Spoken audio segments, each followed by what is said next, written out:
Good evening. Let's call the meeting to order, please. Today is June the 13th. We're at the Civic Center for our regular monthly meeting. And if you would, let's please stand for a moment of silence, followed by the Pledge of Allegiance.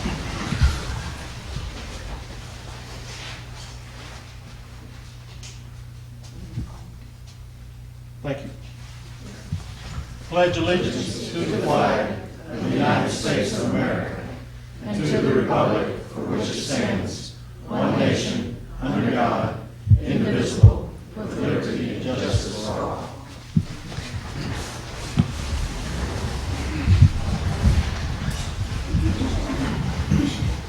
Adrian, would you call the roll, please? Mr. McLaughlin? Here. Ms. Albrecht?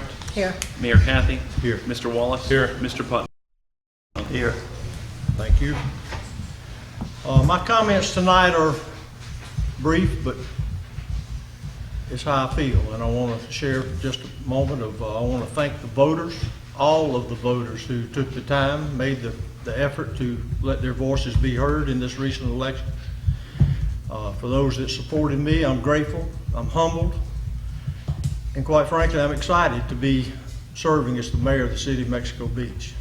We have a wonderful place to live, work, and play, and I think it's important that government recognize that and be a part of that. To my fellow council members, I'm look forward to working with all of you. I think that we certainly have work ahead of us, and I'm sure that we will put our best foot forward and do what is in the best interest of the city.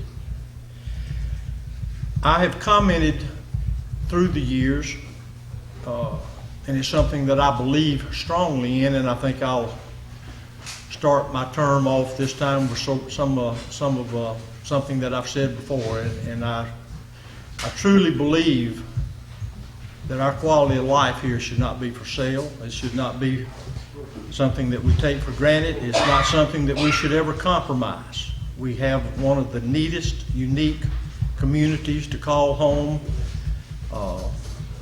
and through the years, government has helped preserve that and nurture that, and that's something that I place a high priority in.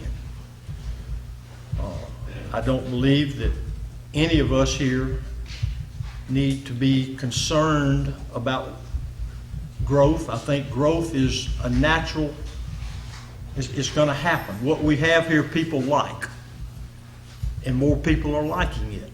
But if we manage it properly, I think we need to protect those of us that are here. Those that are coming here need to learn to do what we do and how we do it. And I think that that's important, to not lose faith in government that we're going to run off and do something that isn't in the best interest and what's best for the city of Mexico Beach. The history of this city, for those that have filled these chairs through the years, it has always been that we do it our way because we want to protect what we have, and that's my position as mayor.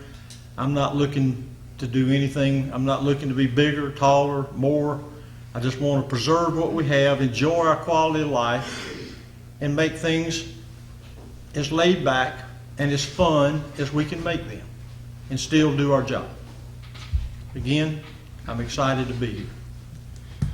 Other comments? Much like you, Mayor, I didn't get elected in, but no one ran against me. Therefore, I've been elected, and I appreciate that.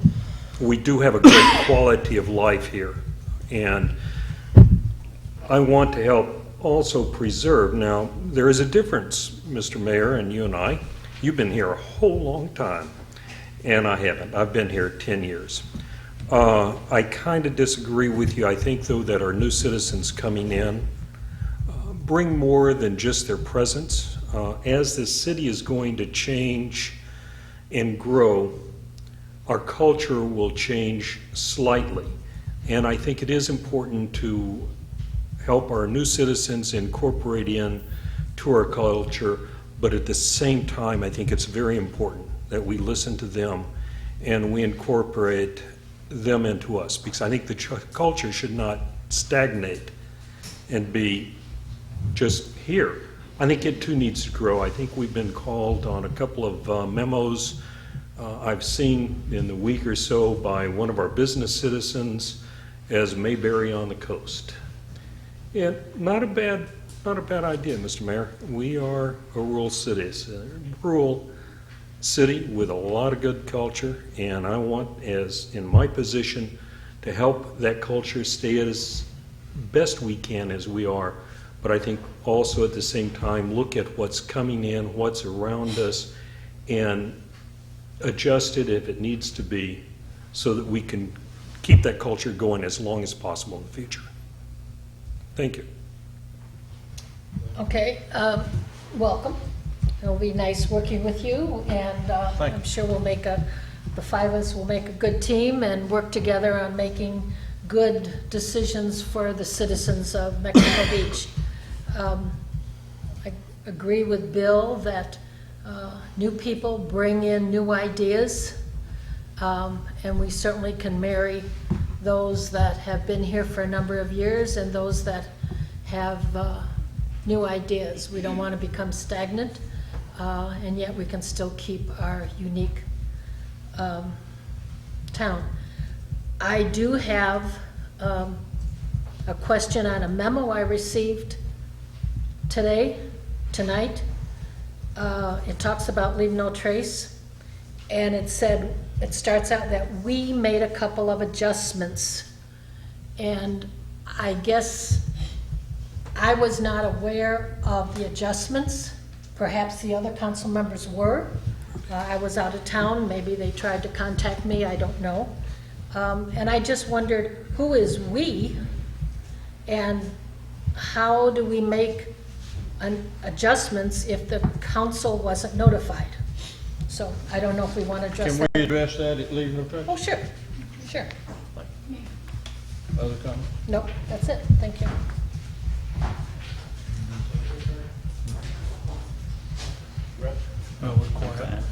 Okay.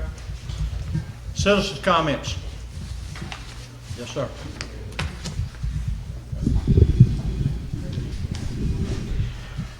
Chuck Guilford, 104 Miramar, small town businessman and citizen. And Mr. Mayor, I appreciate your comment. I have couple of questions. During your previous tenure as mayor here, our millage rate and tax rate went up higher than it's ever been. Per capita of Mexico Beach, we pay more taxes, property taxes, than any other city in Bay County. I ask you, please, during this tenure, to do anything you can to bring our property tax rates down to a level that is kind of level with the rest of the county, in that it does cause me as a small business person quite an expense. Thank you.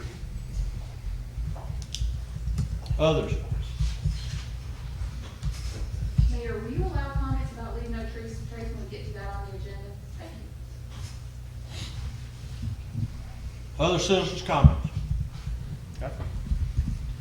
Moving on, consent agenda. First under the consent agenda is the CDBG.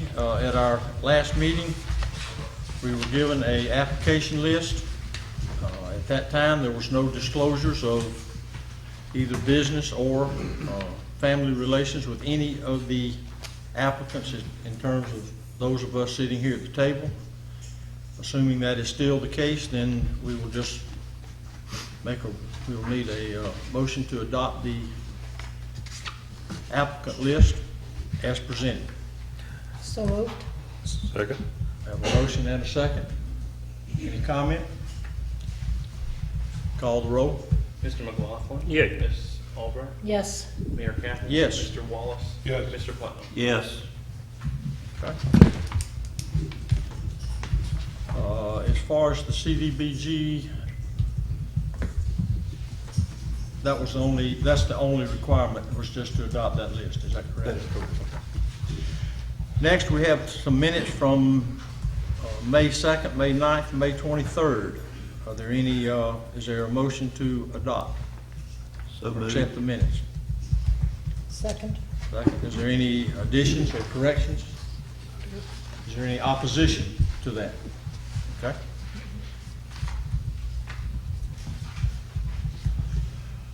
Dewberry.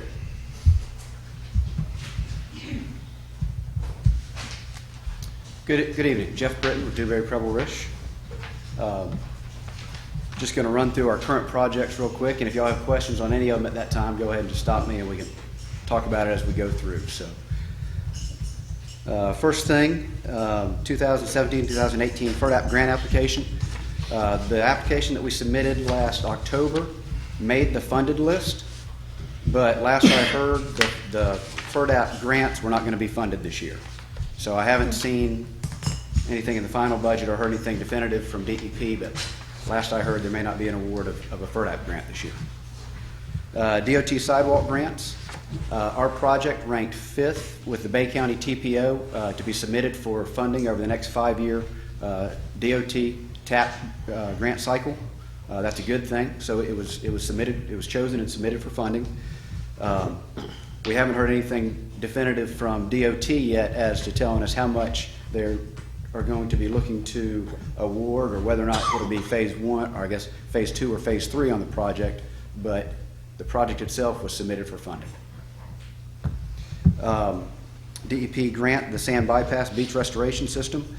Last I heard, the city and DEP are working on the details of the agreement. Is that correct, Mel?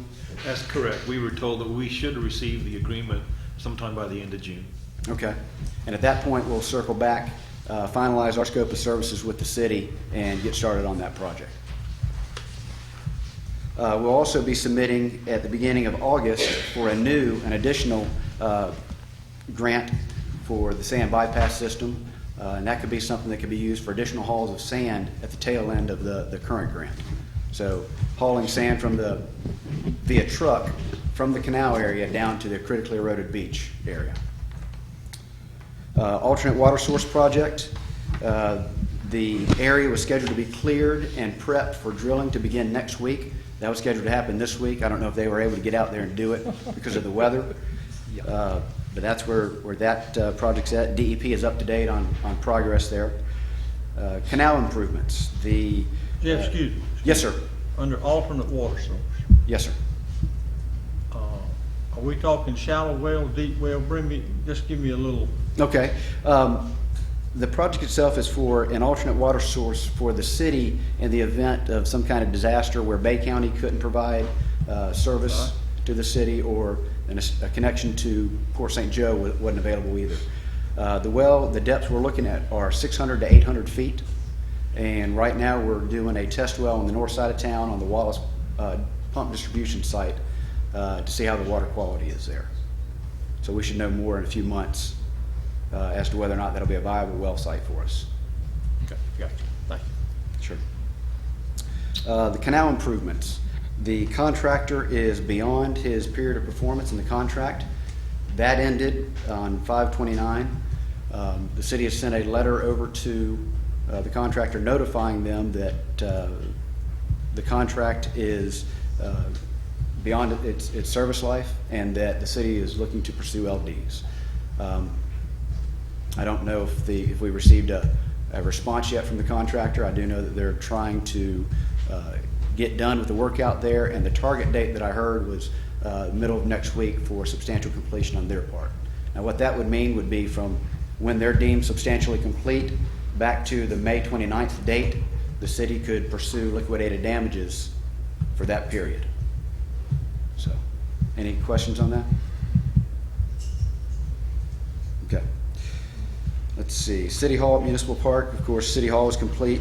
I have this one still on the list because the FERDAP project, we have one that has to be installed by December this year, end of the calendar year this year. I think Philip's going to talk more about that later on tonight. Ideas we've heard are exercise equipment or warm-up equipment for adults at that area. Let's see. Oleander Road paving. This is one we briefly talked about last month, and we prepared an exhibit, kind of talked through the project and submitted it mid-cycle this time. And then there's also an exhibit at the back of our updates, kind of giving an update or a conceptual look at what the project may be. The intent of the project is to pave Oleander Drive. It's currently an unpaved road. Stormwater runoff causes erosion of that road, as well as this access drive that comes off north of 9th Street here. Water comes down 98, flows down the paved section, across this section, and washes out part of that drive.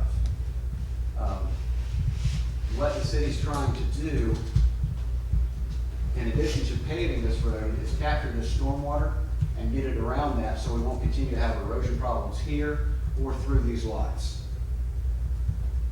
The Bay County Conservancy owns this lot that's to the west of these townhomes, and it's kind of an L-shaped lot that goes to the back here, wraps around the north. So we've talked with them about using that parcel for stormwater ponds. They've been amenable to that, but they came back with a proposal that the city lease the site from them for 20 years for $1,000 a year. And so that's not something you guys need to decide tonight. We have it on our agenda request list that we come to a decision by the July meeting. That way we know what we're going to try to do. By state rule, we don't have to improve, or we don't have to install any stormwater improvements with paving that road. It falls under the Dusty Road exemption. But this seemed like a good time to possibly kill two birds with one stone. But we can have more information for you. But the bigger thing, I think, is the city interested in actually leasing that parcel from the Bay County Conservancy or not? So, any questions? What would be the advantage? You're managing stormwater that's running across a city road that's causing erosion downstream. You would also be treating stormwater prior to it being released into that 8th Street Canal / drainage ditch, which discharged directly to the Gulf. Mm-hmm. So you'd be improving water quality. Now, granted, that project size is a drop in the bucket or less, but so again, a decision doesn't need to happen tonight. Just wanted to start some discussion on it.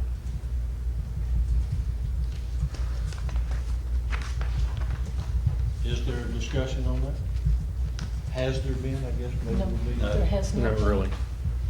And you said July meeting, Well, which is next month, you want a decision on whether, I mean, what's the importance of? Well, it's not a hard line in the sand. It's just something that would allow us to figure out what direction we're going to take on this project, really. If we're just going to go ahead and pave Oleander, or if we're going to go ahead and try to install stormwater improvements as well, and then enter into a lease agreement with Bay County Conservancy. So, Well, are there other options? we're trying to get in touch with the property owner behind Gulf Foods there, immediately to the west of the Bay County Conservancy parcel, but we have not been able to get in touch with that property owner just yet. As you're aware, that parcel right there behind Gulf Foods falls off pretty deep. It would be a natural conduit for stormwater to go to and then perk. But again, we can't just collect it and route it that way, or we can't just berm it up and route it that way. We can't change the historical flow of the stormwater. So that would be our better option, to do it behind Gulf Foods. Well, it depends what that guy would want. Well, Who is that guy? The property owner for the property behind Gulf Foods. I don't know if he's got plans for that parcel or what he can really do with that Is that parcel. Mr. Carey? I'm not sure. So, so who would be checking with that owner? we'll do that. So if we have to make a decision, or you think that we should make a decision in July, can you come back to us at our next meeting with Absolutely. comments from that owner so that we still have some time to think about? Absolutely. I can probably have that by the workshop in a That's what I couple meant. weeks. That's what I meant. Okay, yeah, That's what I meant. okay. All right. One last thing I skipped over earlier on the DEP grant, sand bypass restoration. This grant application requires a resolution from the city supporting the project. So we would need that at the July meeting for our submittal in beginning of August. All right. Questions from the table? Jeff? I would just like to get with Jeff and let him show me exactly what we're talking about sometime the next day or two. Okay. Yeah, I'll be back down here tomorrow morning, so That'd be good, I think I know where to find you. in between rains. Yeah. Anyone from the floor have any questions for Trevor Rich? Yes, sir. On the paving part, is that gonna be paid for by the city, or like we were required, when we had our road paved, we had to pay, you know, so much per foot? Or is it just gonna pave it, give it to them? That paving program is still in effect. And not the paving program, but the manner in which it was paid is still on the books. To my knowledge, I don't think it's been changed. Still is. It's $5 a front foot. Other questions for Trevor Rich? Dewberry, excuse me. Sorry. He answers to most everything, right? I'll get used to that. Jeff, thanks. All right. Thanks, guys. Appreciate it. Okay, next we have a variance request at 301 Robin Lane. The chair will open a public hearing that will give those that are here that have questions or comments concerning the variance at 301 Robin Lane. Public hearing is now open and entertain comments from the floor. Any comments on 301 Robin Lane variance request? Close the public hearing. To the table, Mel, I'm assuming, is it customary that you give just a brief update on this? Yes, sir, it is. The petitioner, Robert Cole, owns a triangular lot at 301 Robin Lane. You can see by the picture there, it's kind of an odd-shaped lot. It's right at the end of where Georgia and Robin Lane meets. The area to the west of the property is where the city ditch easement is, and a forest. You can see the lot right there, and it's forest area behind it. This area here to the east side is the city easement for stormwater and water and sewer lines at some point in the future. So the request is that the east side setback be allowed to go away, to allow the petitioner to move the home to as far as east as possible, with the deck itself being within the customary right-of-way or the side setback. The request is to allow that to happen, and the reason being the petitioner wishes to situate the home far enough east from this canal in case there's erosion at some point in the future. So we feel that's a reasonable request, and because no one else in the near vicinity is hampered or affected in any way, we felt that we would agree with the P&Z that this is a legitimate request. So what you're saying is the lot directly east of where he wants to put his house, where his triangle is owned by the city. There will never be an opportunity for somebody to build on that. That is correct. Okay. Questions from the table? Any other? Entertain a motion? Motion to approve. Second. Motion is second. Call the roll, please. Mr. McLaughlin. Yay. Ms. Albright. Yes. Mayor Kathy. Yes. Mr. Wallace. Yes. Mr. Putnam. Yes. All right, thank you. Next is the first reading of ordinance 669. Do I have a motion to read by title only? So moved. Second. I have a motion and a second. Who reads those? Adrian, you read it? All right, please read. Ordinance number 669, an ordinance of the City of Mexico Beach, Florida, amending the city's land development regulations to prohibit metal buildings from being approved for residential use or being converted to residential use, defining metal building, repealing ordinances or parts of ordinances in conflict, providing for codification, and providing an immediately effective date. Okay, that is just the first reading, and the fact that it's not anything that we're going to vote on. I want to make a few comments about ordinance 669.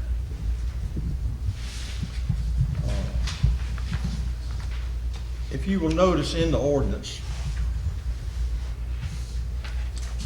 on the first page, it mentions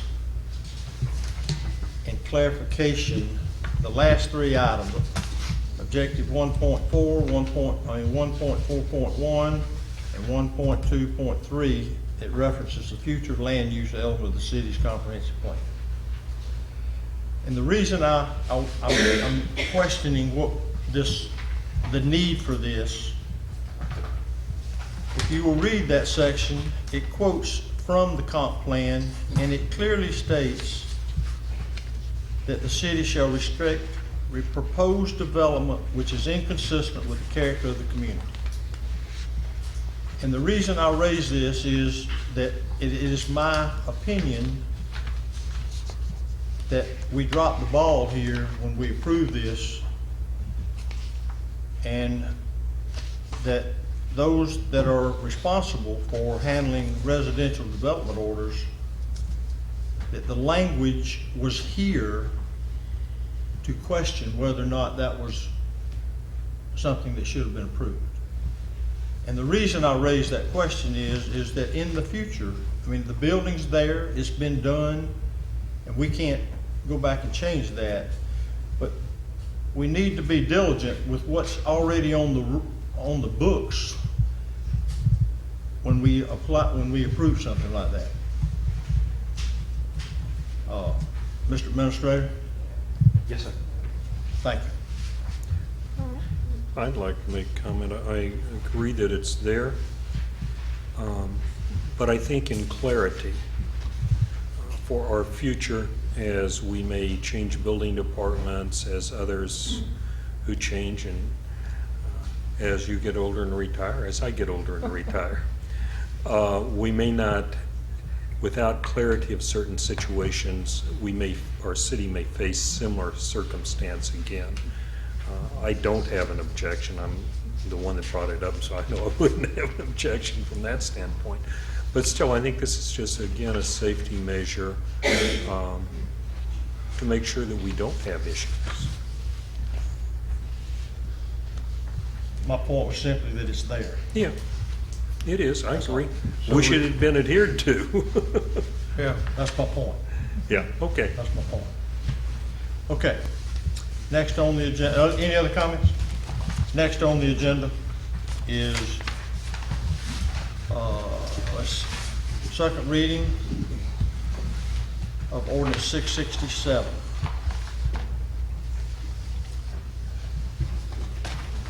Do I have a motion to read ordinance 667 by title only? So moved. Second. We have a motion and a second. Discussion?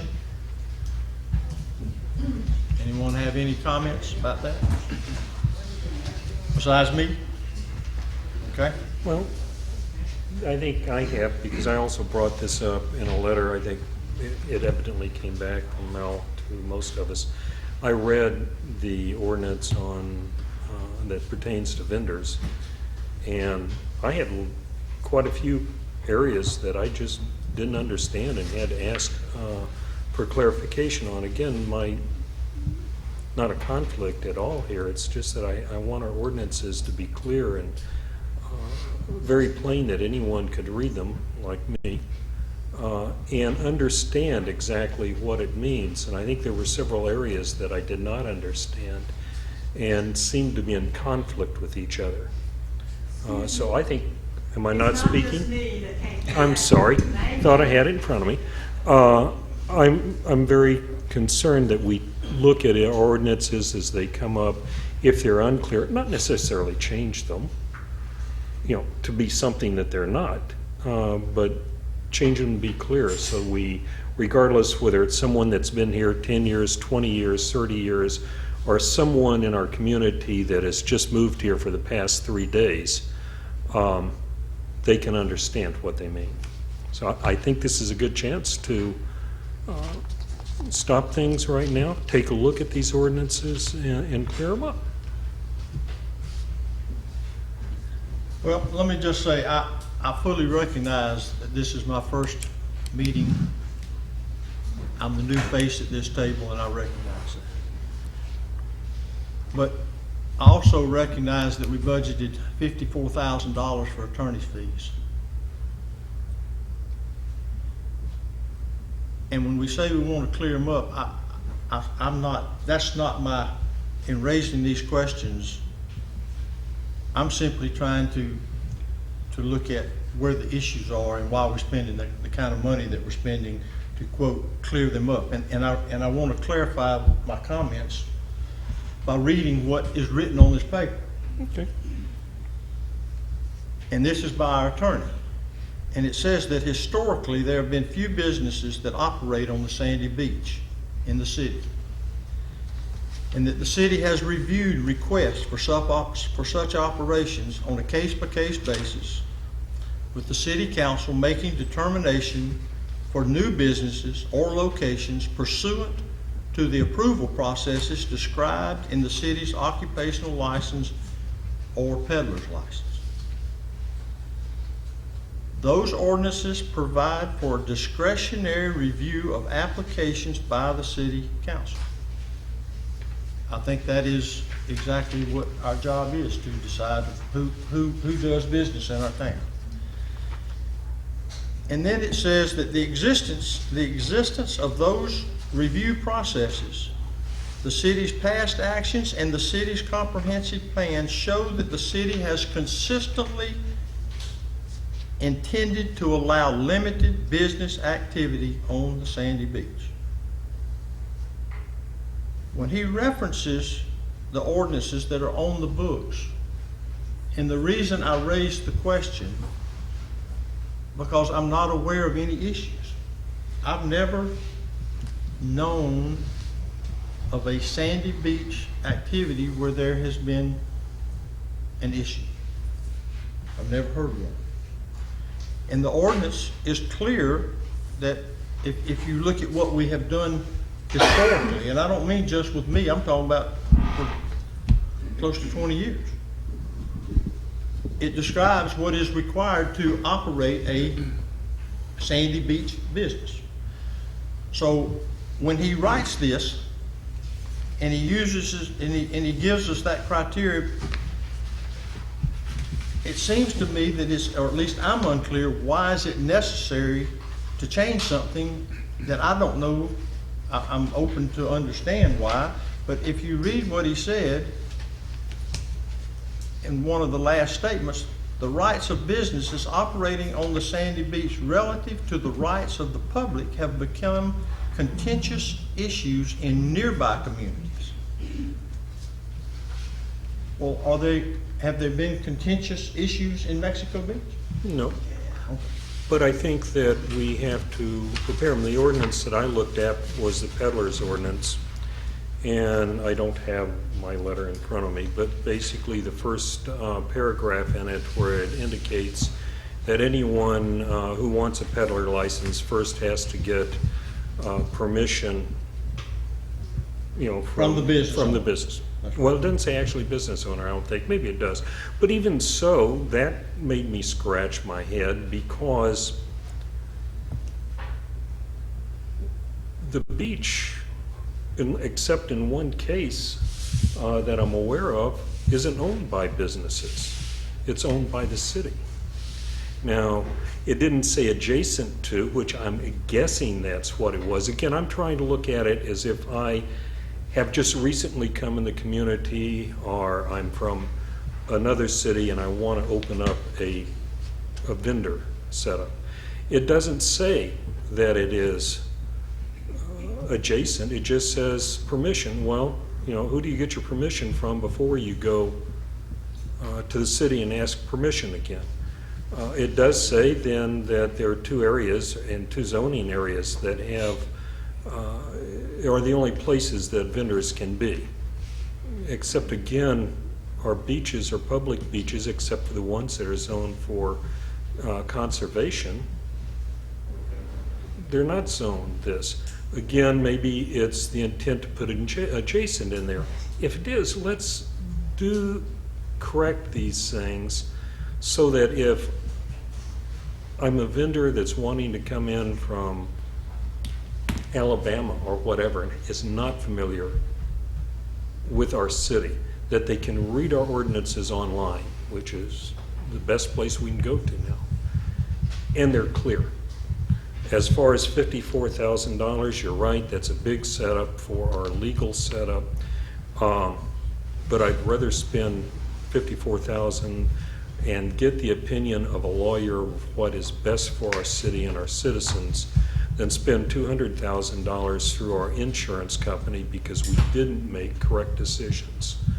And though as a city we may only put out a small money if we use our insurance company, except our insurance payments are going to go up following years. They're in the business to make money, not give us money.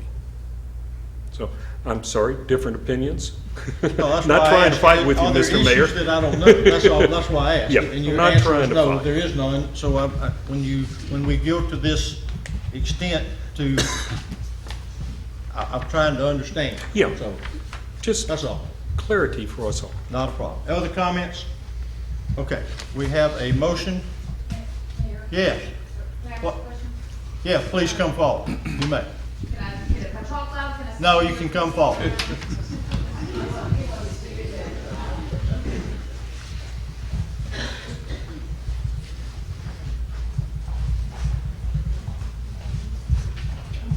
I just want to make a comment. I didn't know the beach peddlers ordinance was on the agenda. This kind of relates to Leave No Trace, but a separate issue. I know that I've heard you say on multiple times that Leave No Trace had nothing to do with the beach peddlers ordinance, and I appreciate that because when we first started looking at Leave No Trace, we knew there was a beach peddlers ordinance there, and we said we don't need to do anything with the beach peddlers ordinance because there's an ordinance already on the books. We'll let the council handle that under that ordinance. When we started looking at the beach peddlers ordinance, it's kind of ambiguous. It doesn't say that they can vend from the public beach, but it doesn't say they can. And we were unsure of what it really meant, so we just left it out. The only thing that we could look at is there was a beach vendor, and he may be here tonight, who came before the council in 2014, and you were the mayor then. And the beach peddlers ordinance was adopted in 2010. So in 2014, a vendor came and wanted to put out rental chairs on the beach and ask about leaving his chairs overnight or putting storage bins on the public beach to hold the chairs.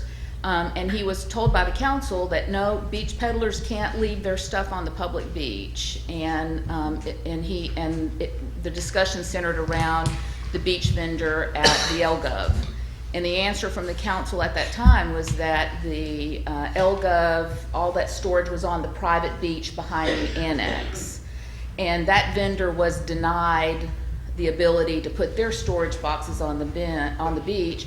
And my understanding, still to this day, remove their chairs off the beach every evening.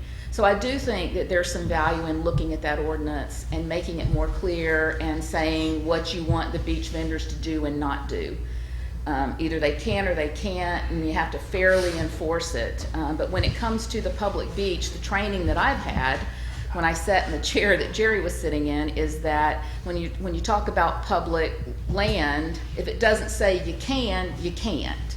It's like my neighbor. I can't just start using my neighbor Judy's driveway without her permission. So I would say please look at that ordinance and decide what you want the beach vendors to be able to do with the public beach and then enforce it fairly, because it's not fair to the vendor behind the LGov and it's not fair to the other beach vendors that are already on the books. So there has been some, I wouldn't say it was controversy, because at that time in 2014, the business owner accepted the answer to the council and removed their chairs every evening and never put a storage bin on the public beach.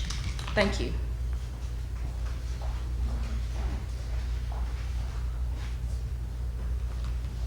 Anybody else? Okay, so motion and a second for reading. Print things on the backs of these pages. It gives me a headache. There, I got it. All right, we have a motion and a second to read ordinance 667 by title only. Call the roll, please. Mr. McLaughlin, Yes. Ms. Albrecht, Yes. Mayor Kathy, Yes. Mr. Wallace, Yes. Mr. Putnam. Yes. Okay. Ordinance 667, an ordinance of the City of Mexico Beach, Florida, establishing a temporary moratorium on new beach vending businesses, establishing a temporary moratorium on new or expanded locations for previously approved beach vending businesses, providing for severability, for codification, providing for an effective date. Okay. Is there a motion to adopt ordinance 667? So moved. Second. Have a motion and a second. Any further discussion? Call the roll, please. Mr. McLaughlin. Yes. Ms. Albrecht. Yes. Mayor Kathy. No. Mr. Wallace. Yes. Mr. Putnam. Yes. Okay. Next is the resolution 2017-08. Do I have a motion to read? This pertains to the statewide mutual aid agreement. Do I have a motion to read resolution 08 by title only? So moved. Have a second? Second. Is there any objection? Please read. Resolution 2017-08, a resolution of the City of Mexico Beach, Florida, adopting the statewide mutual aid agreement and reciting an effective date. Motion to adopt? So move. Second. Any discussion? Call the roll. Mr. McLaughlin? Yes. Ms. Albrecht? Yes. Mayor Kathy? Yes. Mr. Wallace? Yes. Mr. Putnam? Yes. Thank you. All right, moving on to other business. Check signers, I think, City Clerk. All right, June is always our organization meeting. The list of appointments for the upcoming year are the same, with Mayor Kathy replacing Mayor Bailey on the military affairs and the administrator, Mr. Smigelski, replacing Mayor Bailey on EOC, and designating our check signers primary as Mayor Kathy and Ms. Albrecht, with backup signatures from Mr. McLaughlin, Mr. Wallace, and Mr. Putnall in the absence of or in the need of emergency. And you say that requires a motion? It needs a motion, so it's in the minutes, so the bank will approve it to put the signers on. And once this is approved, all 5 of you will need to stop at Centennial Bank sometime Thursday afternoon to sign the new signature card. Okay. First of all, are there anyone that disagrees what you're assigned to do? Everybody happy with that? Okay. Then do I have a motion to accept the committee assignments and the check signers? So moved. Second. Have a motion and a second. Is there any discussion? Is there any opposition? Brief motion carries 5-0. Public Works Director? Yes, sir. Next item is the surplus garbage truck number 5. Truck's 10 years old now. We got a new one. We don't need 4. And I would just like to be able to get rid of this truck. And in order to do that, we got to surplus it. Right. All right, are there any questions about truck number 5 and the putting it on the surplus list? I have none. Anybody? All right, then do we have a motion to approve the surplus of truck number 5? So moved. Second. Have a motion and a second. Any discussion? Any opposition? From anyone? Motion carried 5-0. FERDAP grant, Public Works. Yes, sir. The FERDAP grant that Mr. Jeff was talking about earlier, it's for the municipal park at City Hall. We've got the $50,000 reimbursement grant, but I need some, or I would like some direction. I've heard several different things. Do we want to replace that equipment with playground equipment? Do we want to go with adult exercise equipment? What do you guys want me to look at to purchase so that we can get this ball rolling? Because we have, in order to get this money, we have to have it installed into this year, into this calendar year.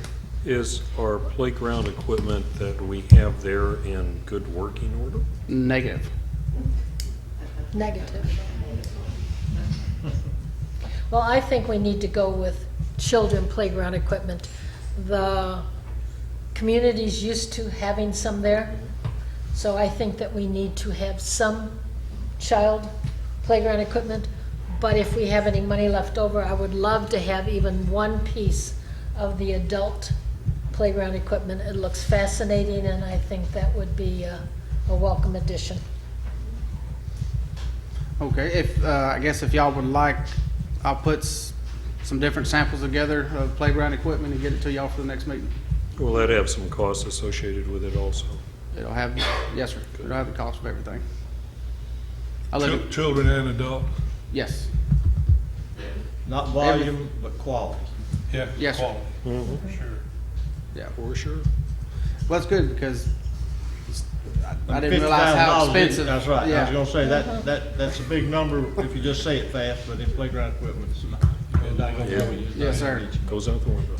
So, Well, all right, so you're gonna give us something, maybe some choices to choose from with some cost associated? yes, sir, Okay. at our next meeting. Everybody good with that? Great. Good.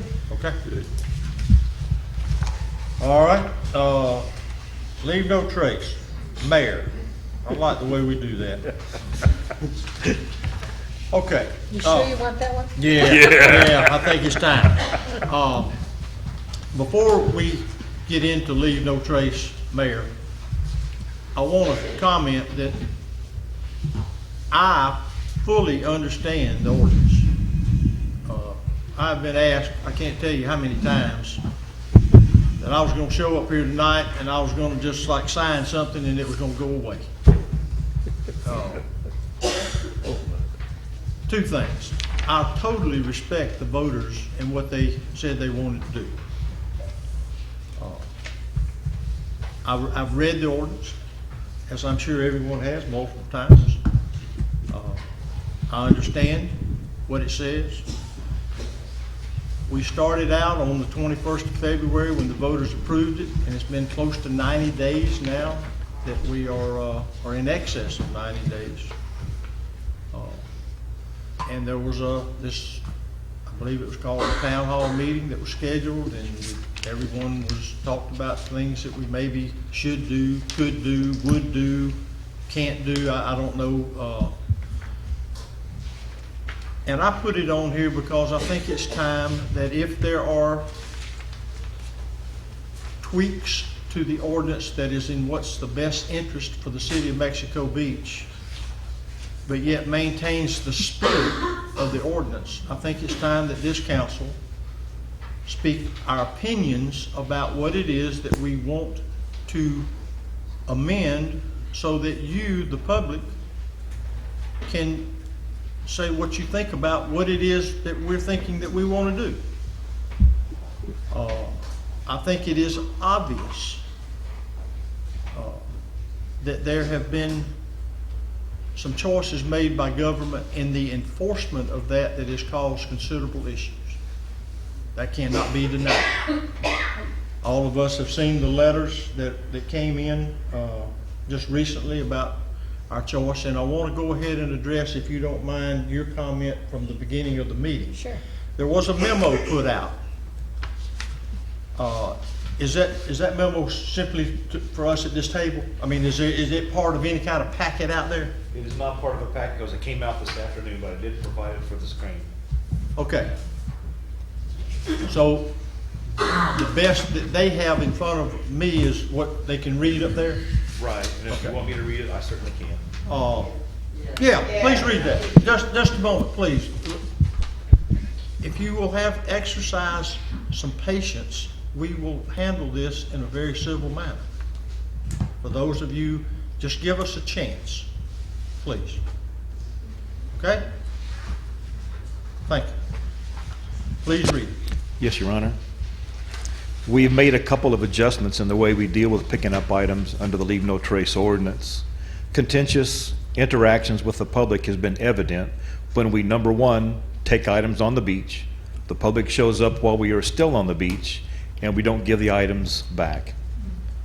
Or number two, when we take items from the beach and dispose them without giving the public a chance to claim their beach items. In an effort to try something new to ease the pain on all parties involved, we are trying the following. Number one, if we take an item that is on the beach and the item owner stops our crew while still on the beach, we will give the items back. That saves us from handling the items as well as the potential tipping fees on their disposal. And number two, we have designated an area east of the Public Works building by the chain link fence that is viewable from the road.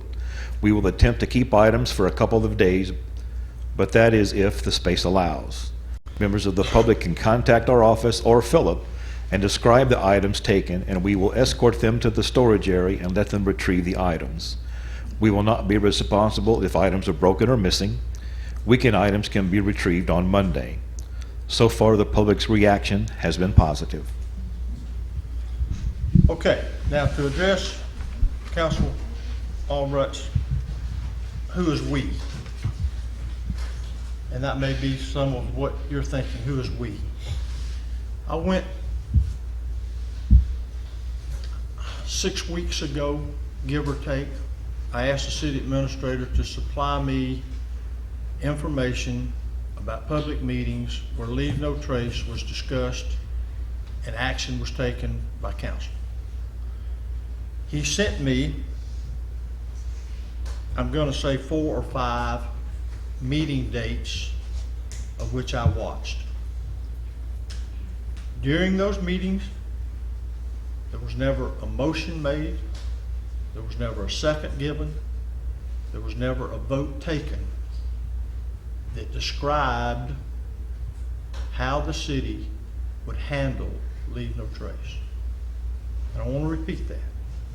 There was never a motion made, there was never a second, there was never a vote taken. Robert's Rules of Order says that city action based on how you're going to operate requires city action. When I asked the administrator who described how we enforce Leave No Trace, where did he get his, how did we come to how we do it? Which I thought was rather, based on people I talked to, based on my own feelings, that I thought they were rather, that we were rather rude and abrupt. The ordinance makes it clear that Leave No Trace, the items collected, is at the discretion of the city. He told me that it was done through discussions with council members. So I asked him, well, what do you think about this discussion I'm having with you? And the staff thought, and when I say staff, everyone at the city hall thought that trying to find a friendlier way to deal with Leave No Trace was a better approach than when you have people that send us letters like we all have seen, where you have people at the side of the truck asking the people on the truck, please don't take my items. Why would we take them? I ask. Why would we do that? They're there. The first point of contact is the most important that this city will ever have. Whoever's driving that truck. If we want to have some ambassadors out there and try to use it as a teaching experience and say, look, it's the rules. You can't have your stuff down here. But if they're there, so I thought it was fine to give it back, and I didn't know that I was violating any council action where direction had been given to the city administrator. I suggested these ideas, based on that leave no trace. I don't think the intent is to see how many trucks we can fill up with stuff off the beach. The intent of leave no trace is to have a clean beach. If we can accomplish that and be warm and be friendly and be helpful and keep, I mean, it's the first year. 50 years people have been doing this for a long time. So not everybody is going to agree with us. But if we can help eliminate a problem instead of escalate a problem, I thought that was the best way to do it. So the answer is we, to that question is, myself and city staff discussed, and I did that based on that after review of every meeting that the administrator told me that leave no trace was discussed, there was no official action taken by the council. So I didn't think I was out of line to offer a different approach. Staff was welcomed that approach, and we haven't, at least it's my opinion, that we have not in any way diluted or misplaced the spirit of the ordinance. It's just simply how do we enforce it and how can we do a better job of it. Y'all read those letters, I assume that you did. Just when I came in tonight. From Oh, I'm sorry, no, those letters. Leave no yeah. trace? Yeah, I was expecting something like this because Mel and I have even talked about some of these things, though to come up, I guess in the leave no trace fact, I had some notes where I was expecting it and instead of just. Well, I just don't know why we would wait 90 days or 120 days. Well, it's what it is, Al, at this point in time, whether we should or shouldn't, it is. Well- And let's go forward. I don't disagree, that's what I'm doing. Yeah. I was asked who is we. Only I thing- thought it was yeah. important to define, I'm not here to change anything. I'm here because I think that what was being done, that there's a better way to do it, and in fact that I didn't think I circumvented certainly y'all's position because I never saw where it was done that way. Yeah, that's true, So, and we probably will. This memo is I asked Mel to give this so that it could be discussed, and if we want to take some official action about what is on this paper, I'm certainly open for that. If we're satisfied that we want to try this, then I don't see any reason to do anything other than that everybody's aware of what's happened. My only comments on it was, I think as I talked to Mel and sometimes, and I'm not sure how to get around it, to be honest with you, is that if stuff ends up over with Phil and I come in and I've told him I've got a tent or something in there and I walk out and I find that there's, I'm late in the day and I find that there's a UCF tent that's black with gold on it, I would, if I was not a good citizen, might want to take that instead of my white one.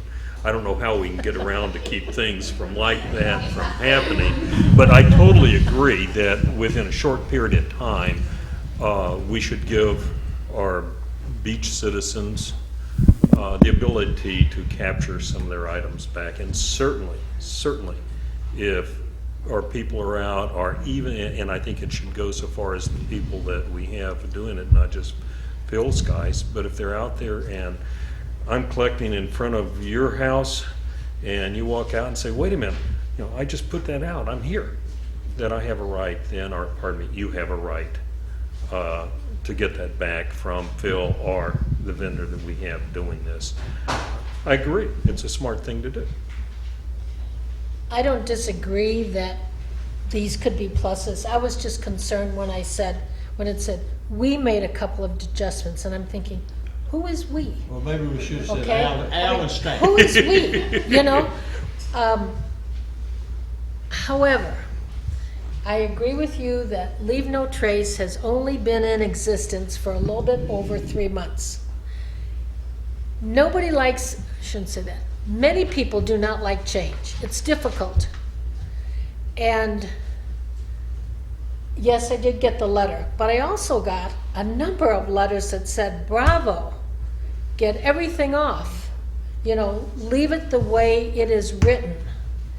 And so my concern is after 3 months, we're making exceptions because the squeaky wheel gets oiled.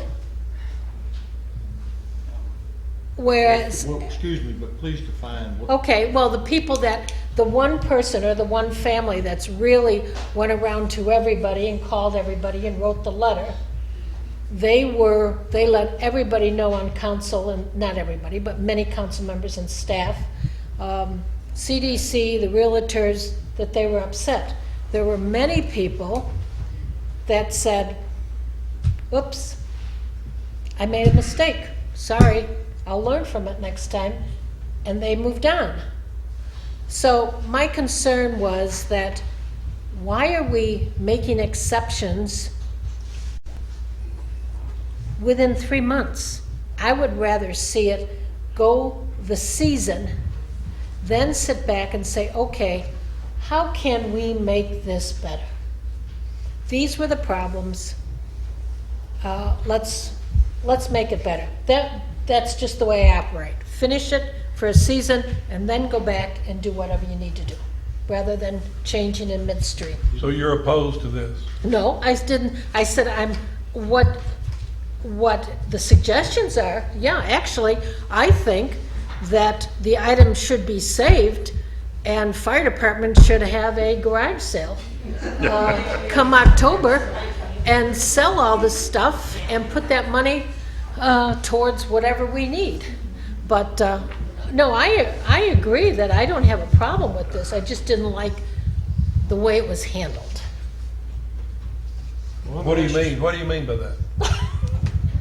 Are you serious? No, I'm serious, the way it was handled. Well, when we get a memo and it says, we have made a couple of adjustments. The final So list- I'm hearing you say that Al should have brought that to us Yes. first. Yeah, Okay, I don't disagree with that. As a matter of fact, I like the idea. This is coming from someone, I'll try to say this in as few words as possible, because the more words I talk, the more I put my feet in my mouth. I was very much opposed to Leave No Trace. I have changed my mind. And I think it's working out pretty well. I like this idea about treating people halfway, meeting them halfway. I don't like the idea of us keeping the things if we can give them back and they've learned their lesson, so to speak. Because the tipping fees will mount up. And we don't have enough room probably to keep the stuff, because we haven't gone through the 4th of July yet, and all of August and all of July.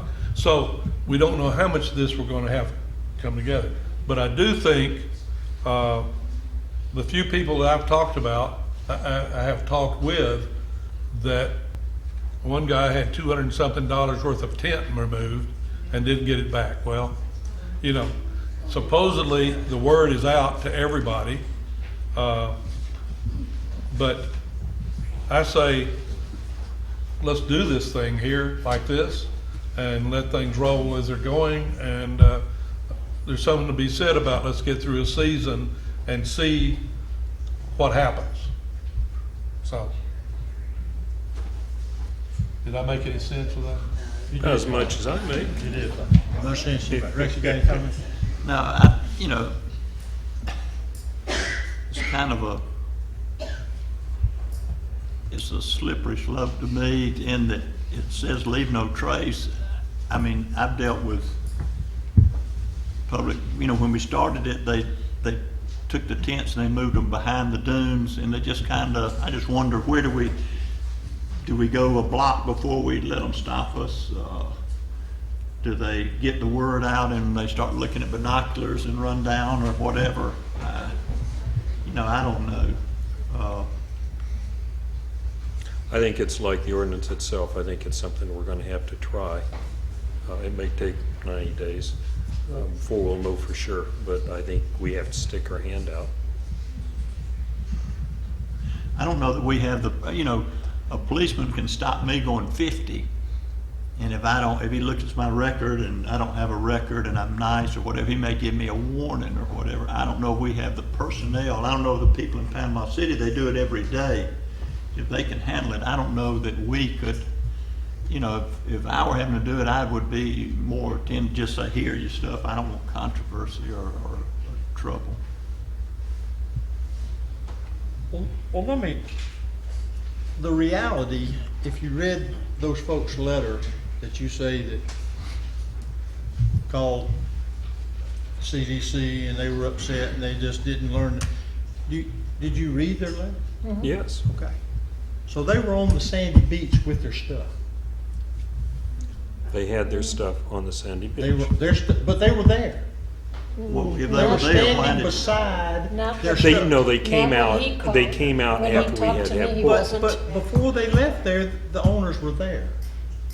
And the Yeah, issue okay. the reason I even bring this up, it's not, I mean, it's over, it's done, and those, but they didn't have their stuff out overnight. See, we made the assumption they did. But it was before the time, the ordinances you're aware of, and I think we're looking at two different perspectives. We all agree with you with what's planned in the ordinance. We could argue whether I like that perspective or not, I guess, to the day. But I think I've heard every one of us say that we're happy with it, Mr. Mayor. Oh, well, I misunderstood you. Oh, okay. I want to make sure that what I did was based on that's a personal feeling I have about enforcing it, but I did it because of what I hear feedback, and I think it would be, I think I want to promote, and I think we want to promote a friendly environment in our town.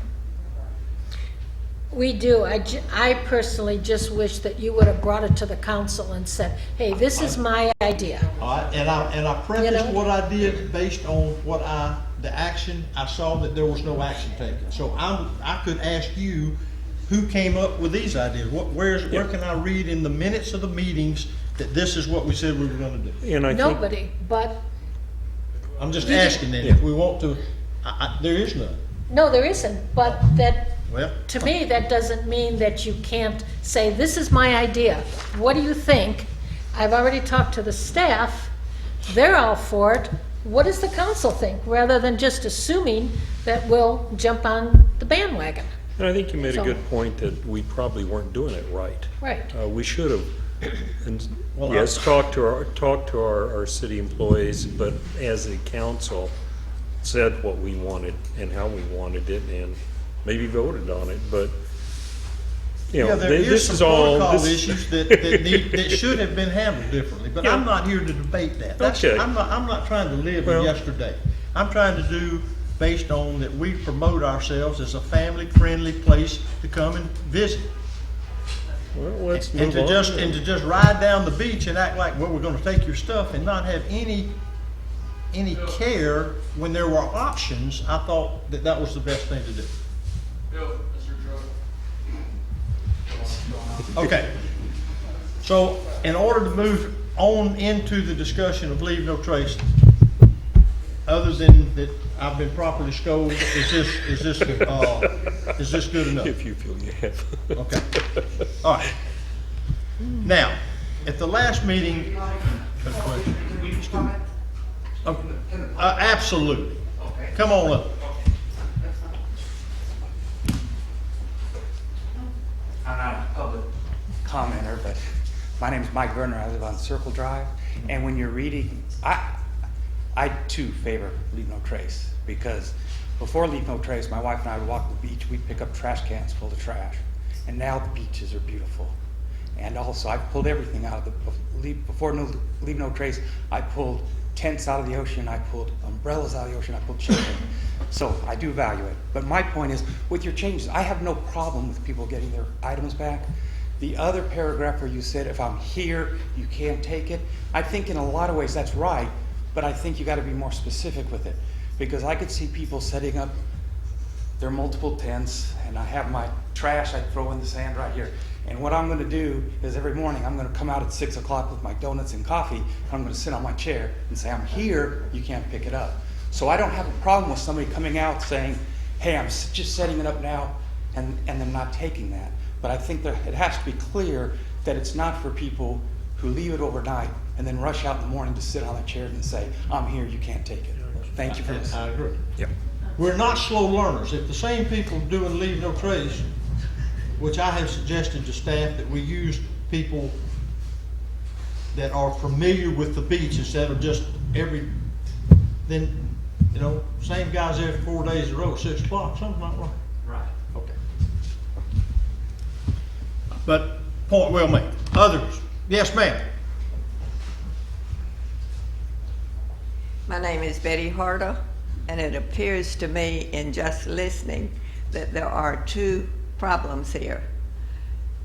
One is not the changing of what needs to be done.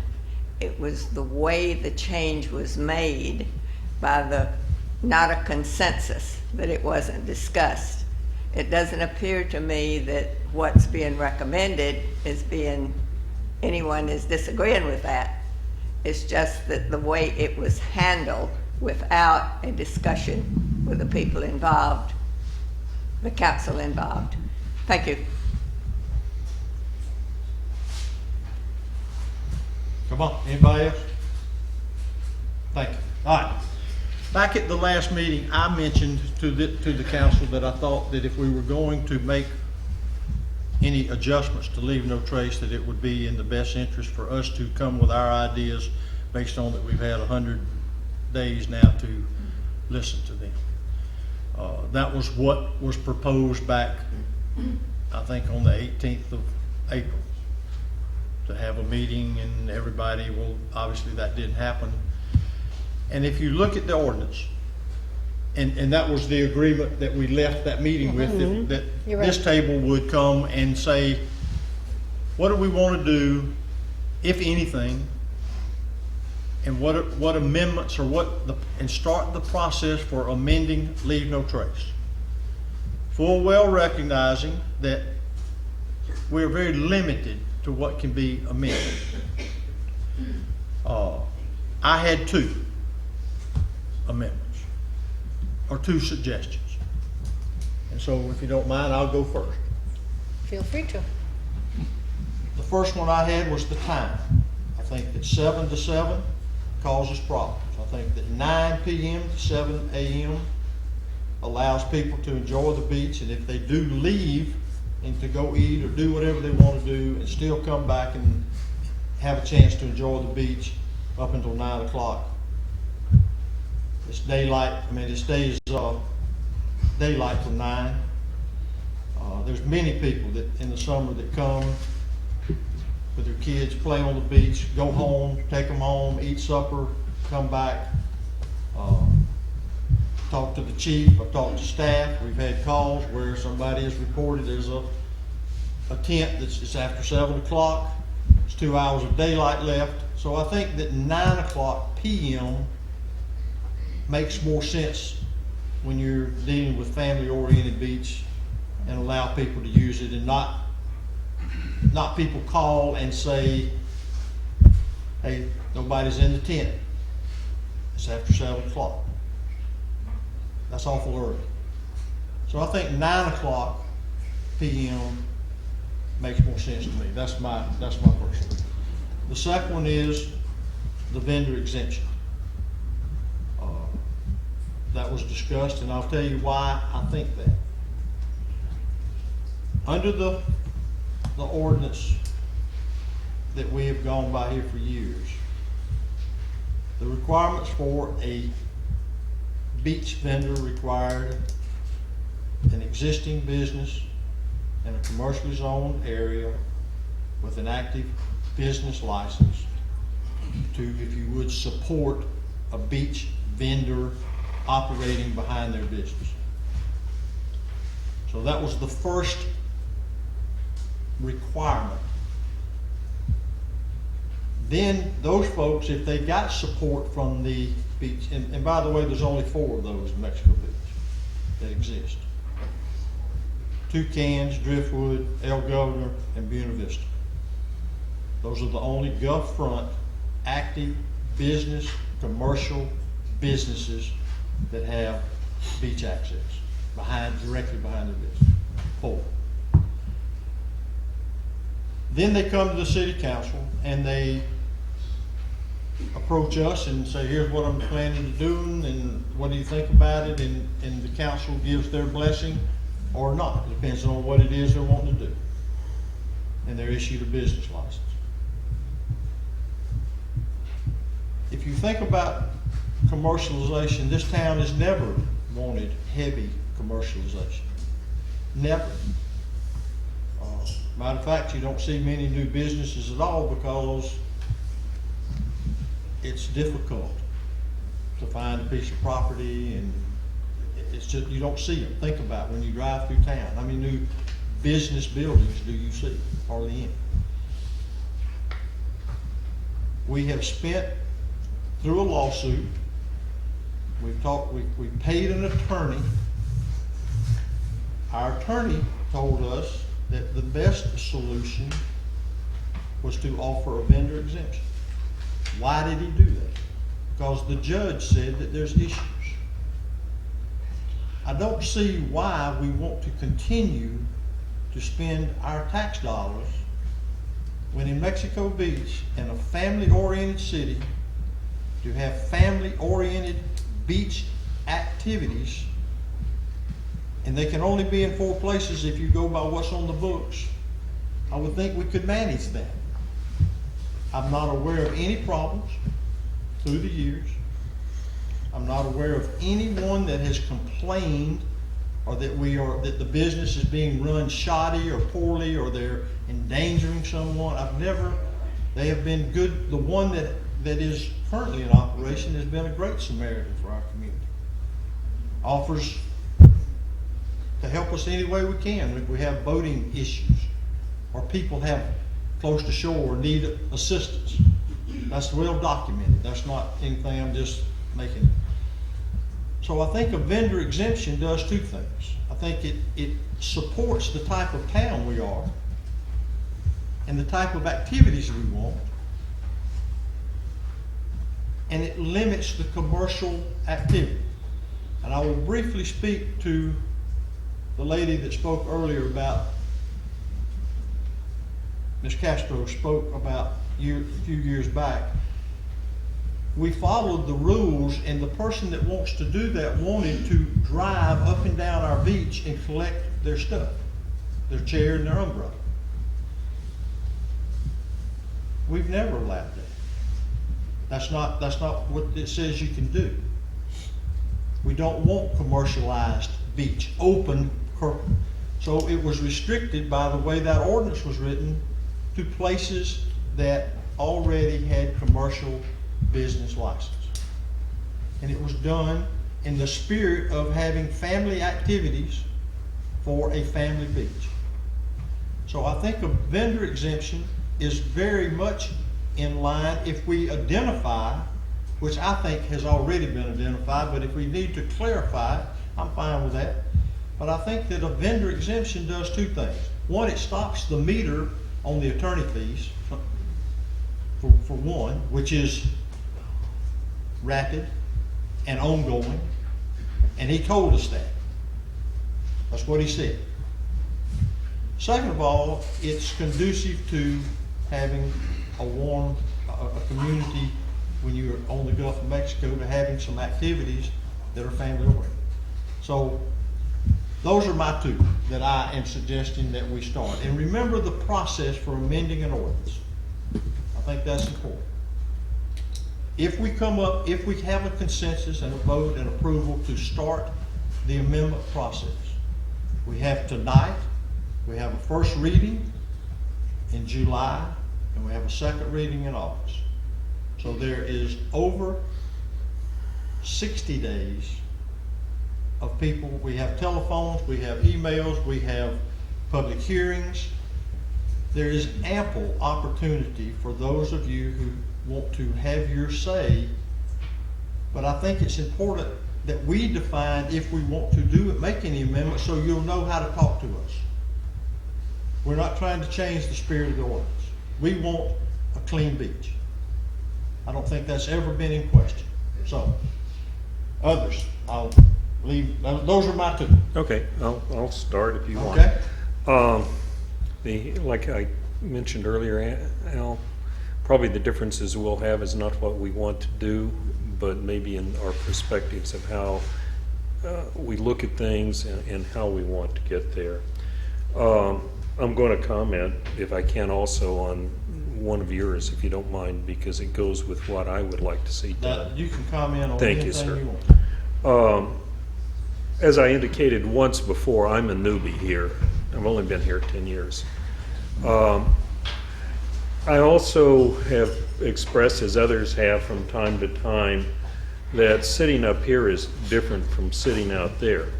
Out there, when I talked about citizens or thought about citizens, I specifically thought about we residents. Sitting up here, I find out we have a lot of citizens. We have our business citizens. We have our citizens that are here for 2-3 days, a couple of weeks, couple of months. We have our citizens that own property and rent it out. We have citizens that own property and it's their family compound that they use frequently.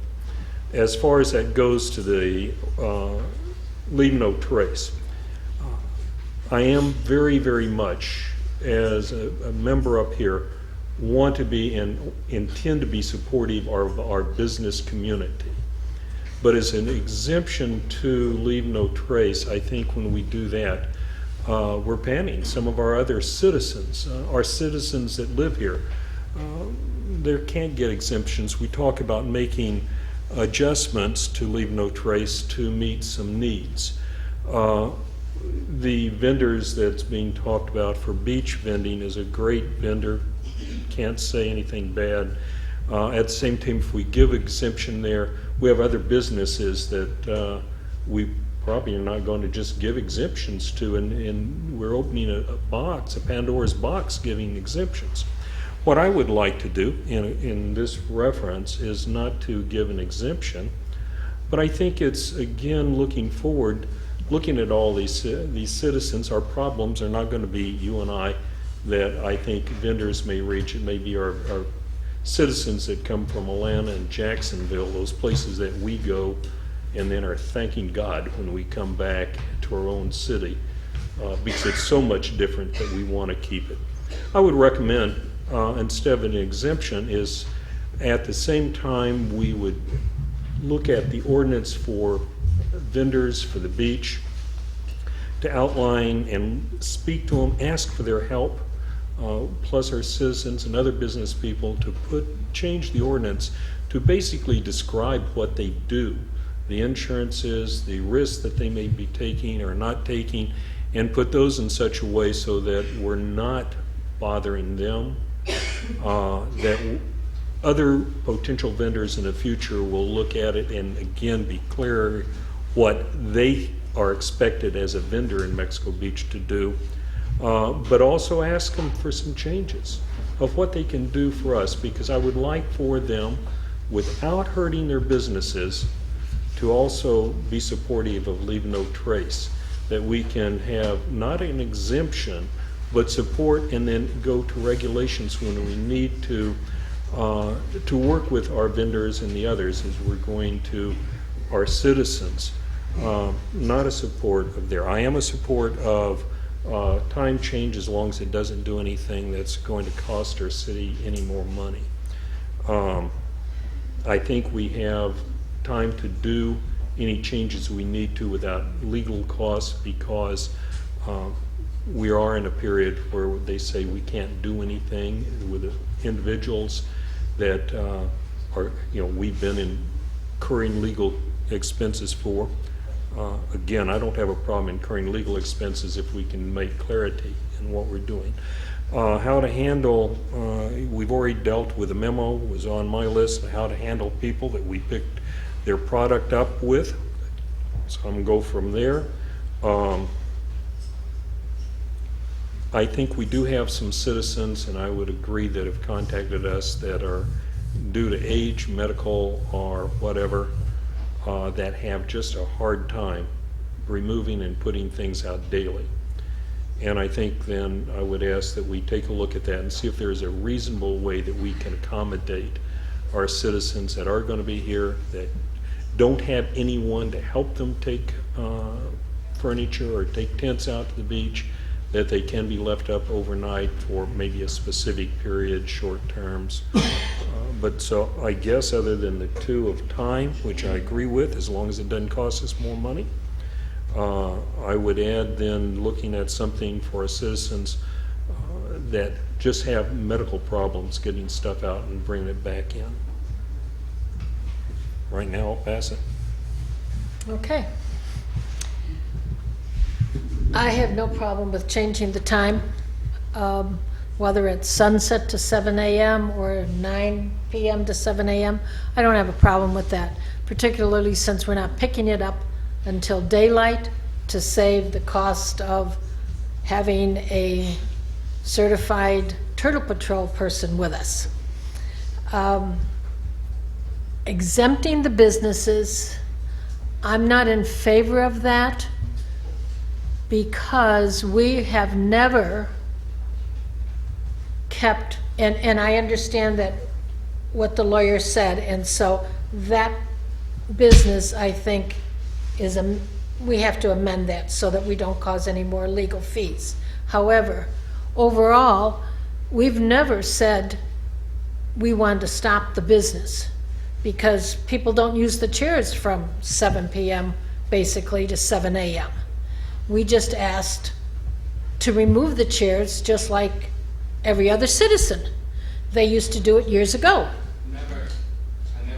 Excuse me, sir, you don't comment until you're recognized. Understand that? Okay.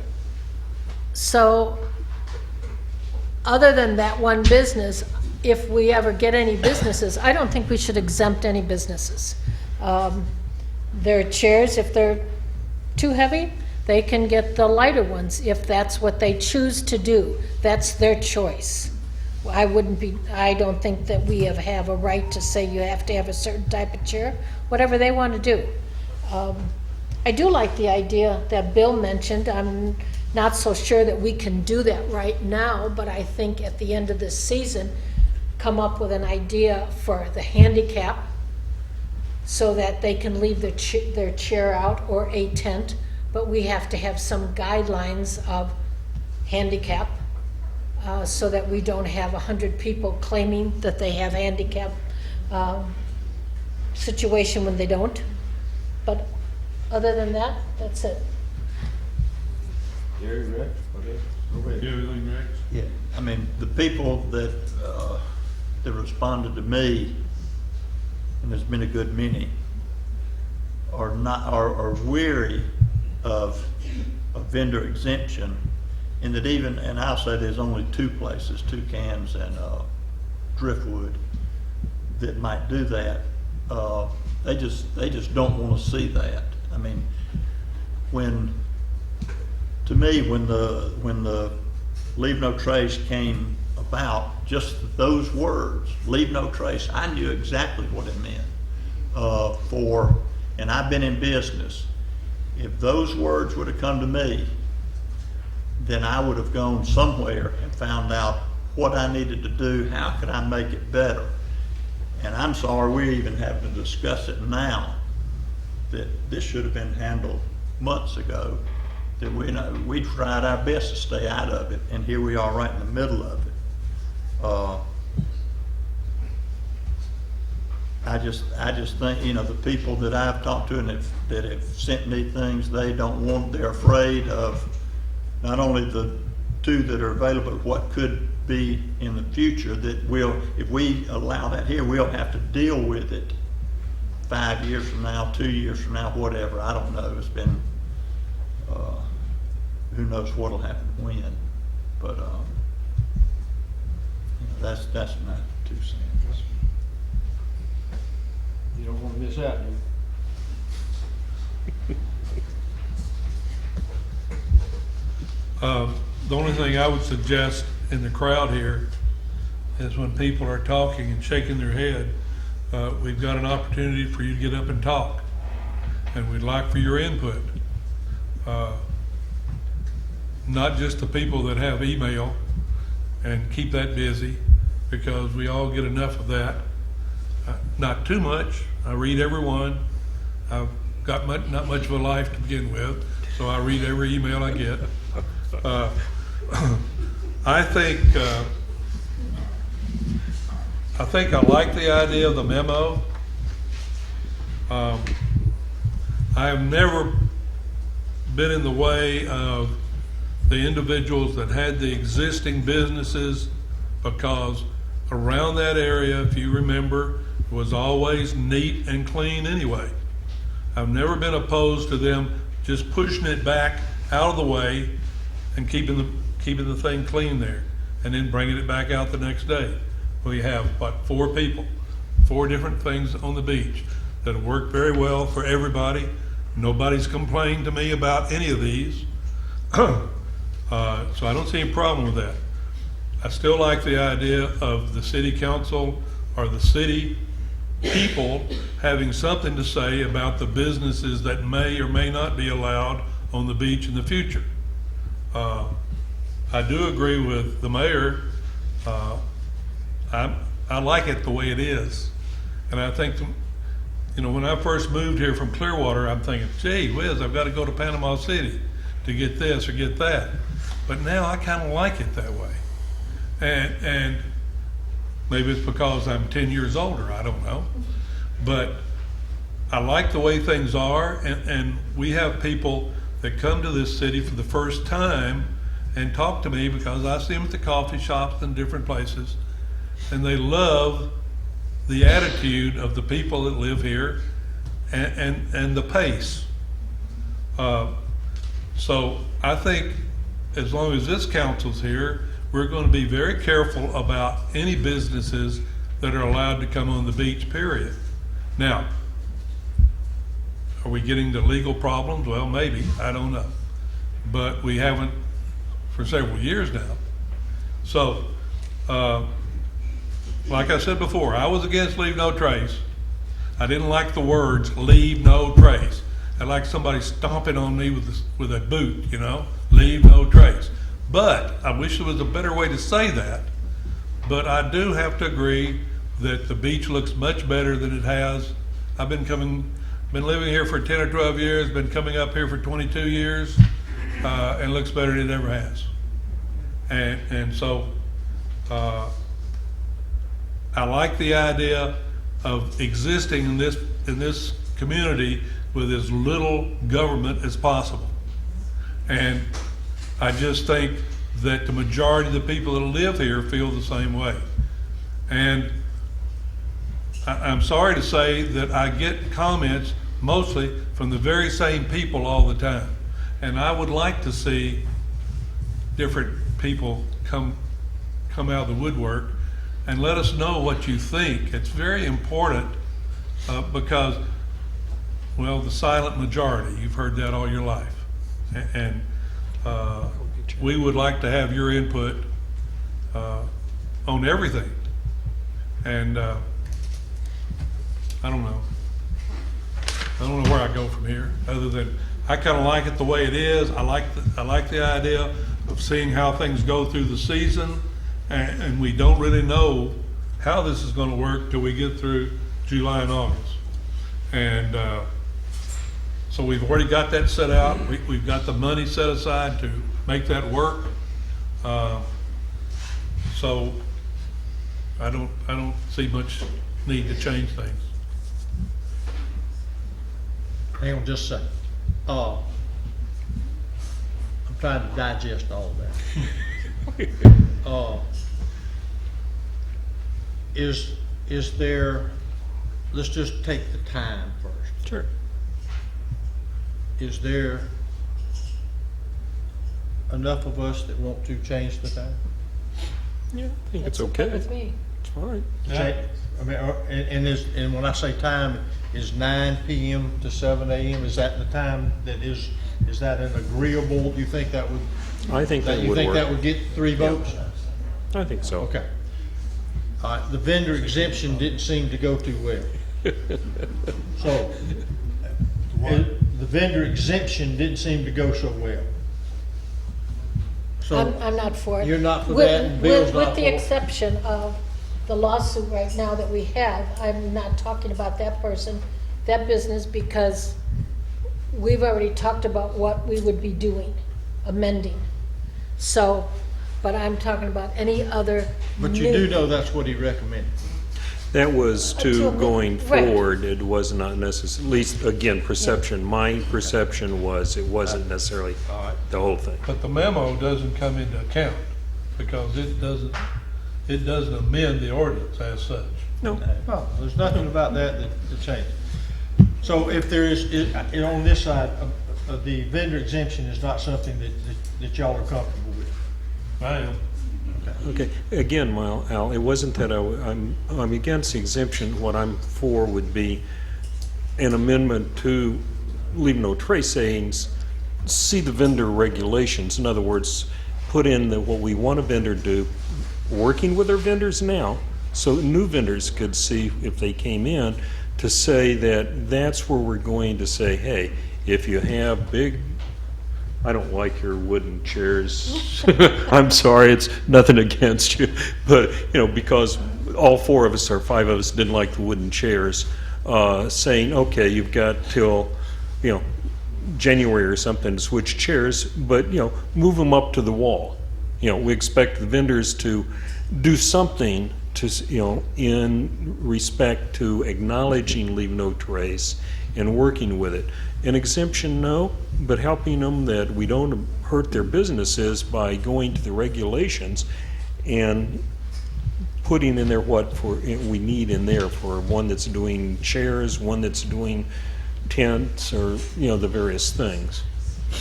So it's similar, Mr. Mayor, but not quite. Okay.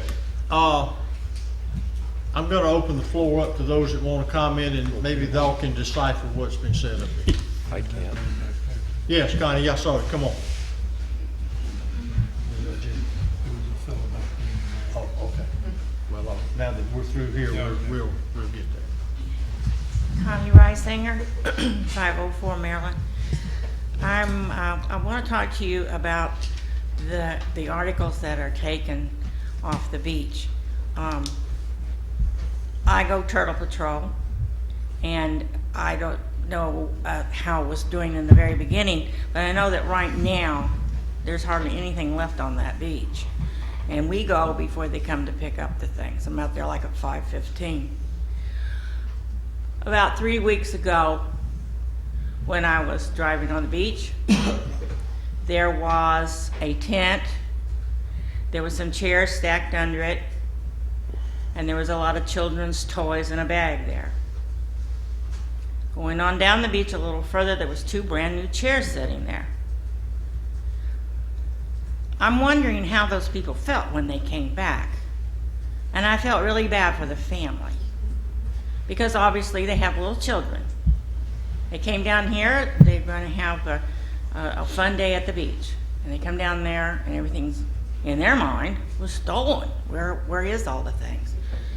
If they could have just gone, and gotten the things back, and they would have learned never to leave it on the beach, again at night, then the little kids would have had a good day. We don't have a lot of stuff now unless they're doing it some other days than Tuesday. Now, I went yesterday and I went today. Today, there was, I think, 1 tent, and that was about it. So it's not, I don't believe you're going to have tons of stuff in this area where people come to claim it back. Now, don't hold me responsible for like the 4th of July weekend. I don't know what's going to happen then.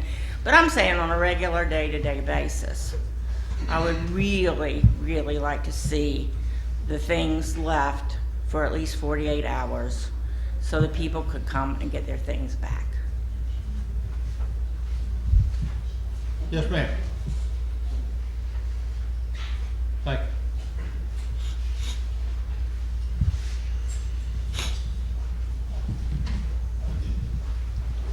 Peggy Wood, Driftwood Inn. We're a tourist town. That's the only industry we have, is really tourists and, the fishermen. And I don't think we need to try to upset our tourists. The other thing is, we tried using the smaller chairs. We got the folding chairs.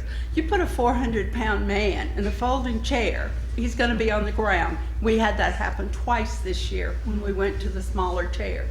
So that's why we have to have the wooden chairs if we're gonna have chairs on the beach. So, and the businesses that are commercial are paying the higher tax rate because we have the businesses on the beach. So I think we should be allowed to use the beach, not abuse it, but use it. Thank you.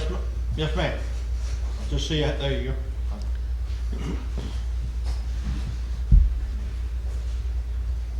I'm Debbie Alley, 106 20th Street. And I just want to say, if you do the 7 till 9 o'clock, then when the time changes in the fall, I think it should just be till sunset. That way, it'll cover the seasons, as opposed to saying 9 p.m. because in the winter, at 5 o'clock it's dark. So it won't work till 9 p.m. Also, do they review vendors' license every year, or the conditions, if they set forth a condition and then they change or do something different that they were not allowed to do? Is that ever reviewed by the council, or who decides whether they get to keep their license or not if they change what they were doing and do something different in the middle of the game? They're issued Annually? But it's... Every business is issued annually. Okay, so if something else is placed on the beach during that year that was not allowed before, is it reviewed during that year, or do they have to wait till they come up for their license again? That's never come up to my knowledge. Yeah. I mean, that's Good never thought. been. I've got one thing I can. Good thought. We aren't a licensing agency as the city, we're a taxing agency. That certificate is simply a tax you have paid the city. It is not a license. We don't ask for documentation of anything. It's a business tax, not a business license. It's called a license, but it's not a license to do anything.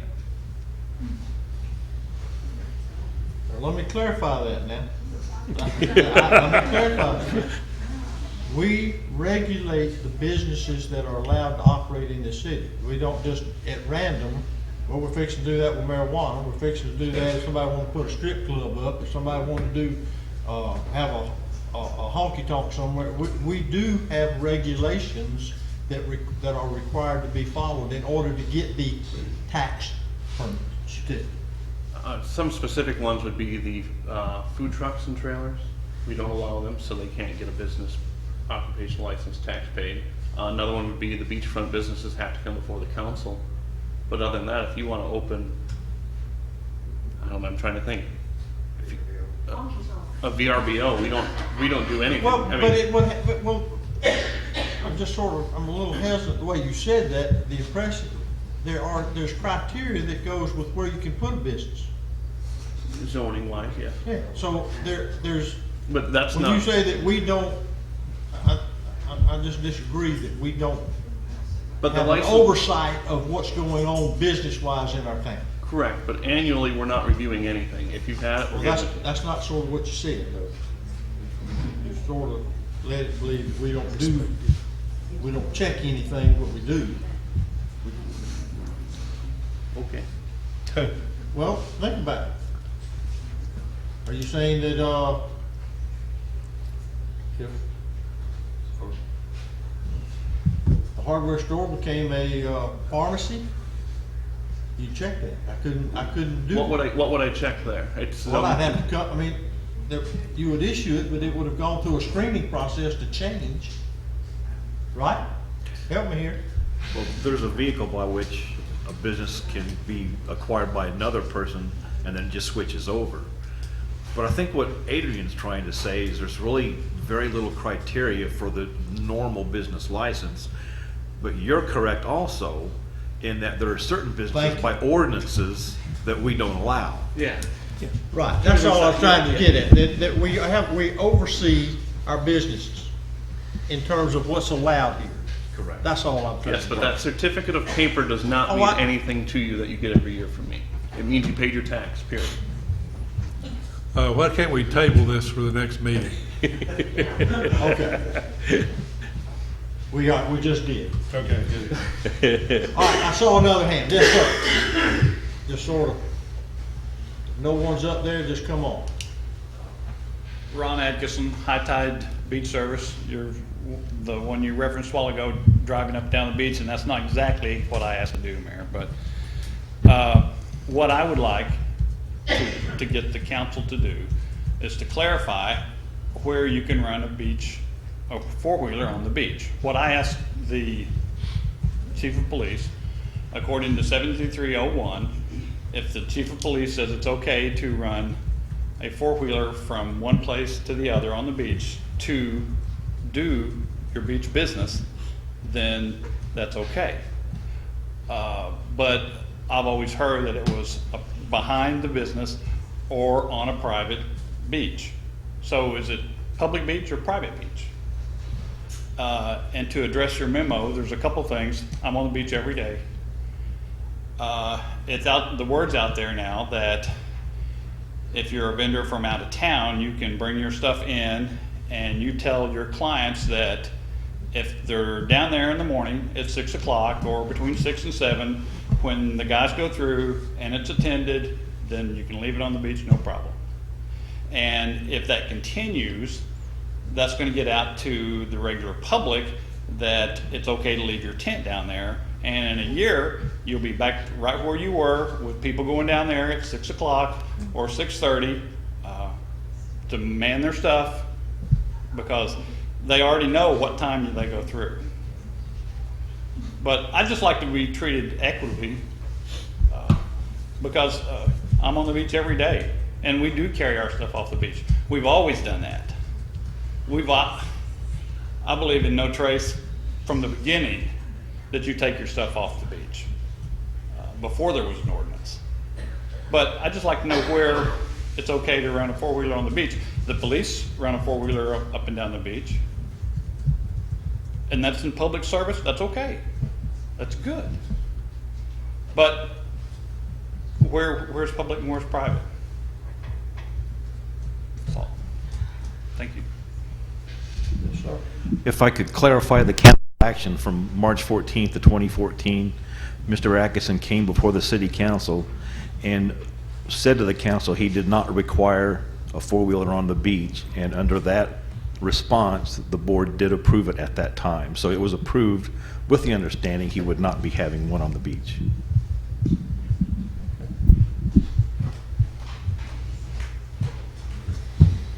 Hi, Judith Black, 1004 15th Street.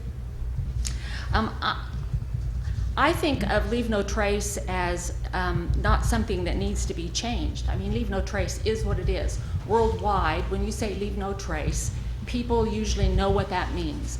So I think of it not in terms of we need to change Leave No Trace in this way or that way or whatever, but that the city can do things to make Leave No Trace easier or more palatable, etc., for the public. The public, at least the part of the public that I've talked to on the beach, love Leave No Trace. They love the clean beach. So here's one of my suggestions regarding the disabled. I have my mom with me here tonight. She's 91. She has advanced Parkinson's. She's had some strokes. And you would think that I'd be the first person that would say we need to mend this so that she can leave her things on the beach. And I say absolutely not. What we need to do is make it easier for people who are disabled to get themselves and their stuff to the beach and then get it off at the appropriate time and not leave it there.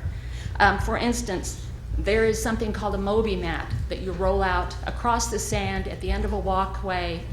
You can roll wheelchairs back and forth on it, walkers, whatever, to help them get to the beach and then get off, and to take their stuff with them. She takes her own equipment to the beach. She only takes with her what she can handle personally with all of her disabilities. She doesn't take a tent. She goes at times that she doesn't need a tent. She doesn't take lots of equipment. She takes her walker, which becomes her chair. She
service. 3,182 building security checks. We had 10 arrests, 52 citations, of which 45 were traffic warnings. Breakdown of the arrests or the charges, we had 10 arrests resulting from 3 DUIs, driving while license is suspended, domestic battery call, and a theft. And we had 7 theft reports, of which 2 were the leave no trace reports. 2 stolen tags, 1 shoplifting at an express lane, a theft from a residence on 5th Street comprising of an air compressor with a hose and a Yeti cooler. And everything else is on my monthly report. Questions for the chief? Anybody at the table have any comments or questions for our police department? We typically give more warnings than we give tickets. At times, sometimes, yes, sir. I've instructed the department, since I've been the police chief since September, that not every traffic stop is required of a citation. We are a community-oriented police department. I hear the officers to be that way. If the traffic stop or the incident requires an arrest, then there will be a citation issue. If the violator acknowledges the violation, then warning will be issued. If the violator feels it's the officer's fault for being an officer, then oftentimes the citation will be an actual citation. But the direction of the department is community policing, and not everybody is to get a citation. But it's also left up to the discretion of the officer. Good. Moving on. Thank you, Chief. Mark? Real quick, monthly thing, we had 37 calls, monthly training, just a quick update on ISO, still working on that. They did speak with me a couple weeks ago. They will be out towards the end of July for our inspection. So I do have a tentative date on that, and it'll be a few months after that before we get the rating back. But it'll be roughly about a month from now that they're out here to inspect. Other than that, any questions? Everybody good? ESU, any comments or questions for ESU? Everyone did see the email that Mark sent asking us to Visit the give fire him a department. few minutes of our time. Okay. Public Works. Mayor, council, nothing out of the ordinary happened for the month of May. The only thing I do want to touch on, and that's only because this is only the second time I put it in this report. If you look under the sanitation department, I've got the comparable weights for 2017 and 2016 for the month of May. Just because I get asked that question a lot. And if you go to the next 2 pages, you can look back for the water flow report to 2010, see how much water we've used, things like that. Same as the sewage flow report, you can go back to 2010. It's just, I just wanted to touch on that because it's only the second time that I put it in there. You will notice the sewage flow will always be a month behind because we have to wait for, we get our report from Bay County roughly the middle of the month. But that's all I got, Mayor. Thank you, sir. Comment or questions? Anyone on the floor? Any citizens? Okay. Mr. Whaley? The finance report in your packet is for the month ending April 30th. Again, I just want to highlight the top where it's revenues and expenditures. They both show over 100% for the year. Keep in mind, we did a large budget amendment at the end of May. That'll show up in your May report, and everything will go back into place, and that is due to City Hall, Canal Project, Parker Park, and all of the budget capital purchases that have been done aren't reflected in this with their transfers yet. So this report really isn't much good at this point, but May's will be much better. The next page shows your cash balances. Now those are much more accurate, as that is the ending cash in the checking and bank accounts. As far as the audit, I followed up again last Wednesday when we can expect the audit. I was told hopefully wrapping it up this week, so I'm assuming this week it should be here. But we do have until the 30th to submit it, and I'm going to request them come to present it again as in the past, unless the council does not want it presented. And the budget process is in full swing with our first budget meeting, July 10th at 9 a.m. And we will set anything further after that. I do have our preliminary numbers from the county as our property taxes, and we are going to see a $38 million property tax valuation increase. That is the largest the city has seen over 1 year's time since 06-07. And if you have any budget requests, please get them to Mel and I in the next week, as we need to get a draft together. And that's all I have. Do you have the DR4 then already? I do not. That should be in the next couple of weeks. It'll be out by July 1st for sure, but they did give us preliminary numbers on May 28th or so. For our finances or city clerk questions, anybody? City administrator? I got two items, Your Honor. Number one is I'm trying to get this map rotated. This is a map we were given by the Florida Department of Transportation. That is the boat ramp road going into our boat ramp. That's what the yellow depicts. We all know that the letting for the replacement at 36th Street Bridge is April the 18th of 2018, so we're coming up on that. The first item that will be installed by FDOT is, of course, the temporary road that you see in yellow.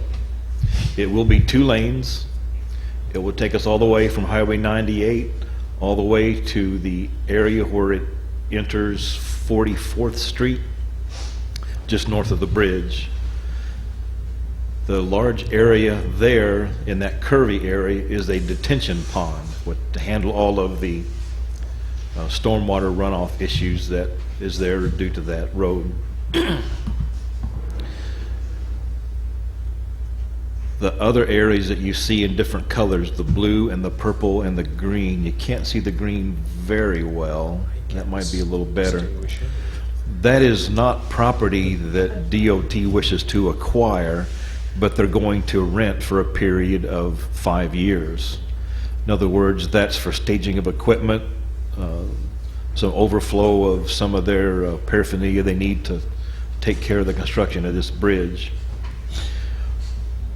We were told that the actual time that's going to take to construct this bridge is a little over 2 years. Oh my goodness.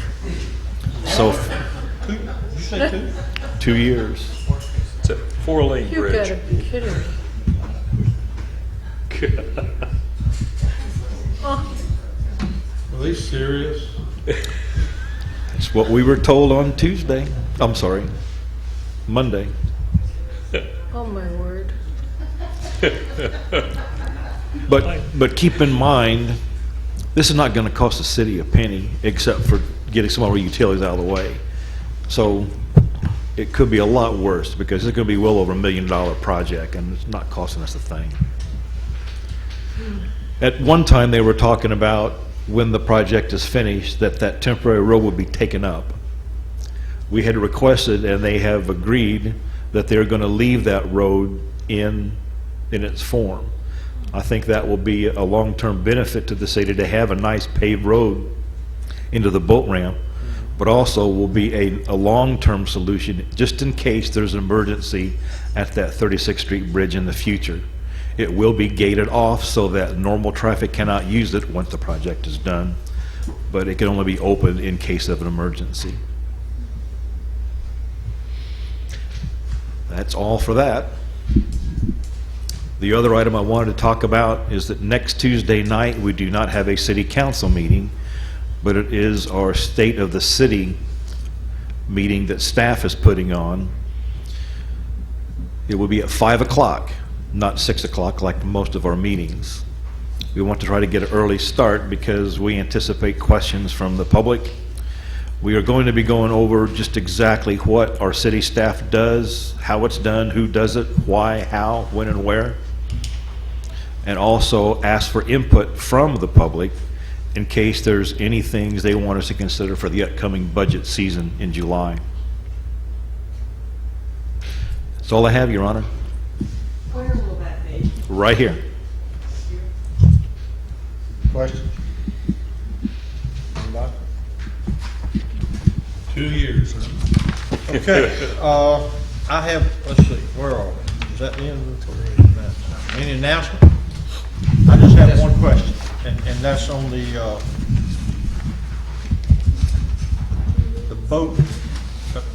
the fish cleaning station. Have we heard from Duke? No, sir. Have you called? Well, I've emailed Mr. Jim, yes, sir. How long ago? Friday last week. Okay. And the reason I raise that question, I'm sure there's some in this room that are aware that the snapper season is going to, it appears is going to be extended if we give up some weekends from state waters and swap out some federal days, or going to give us some federal days.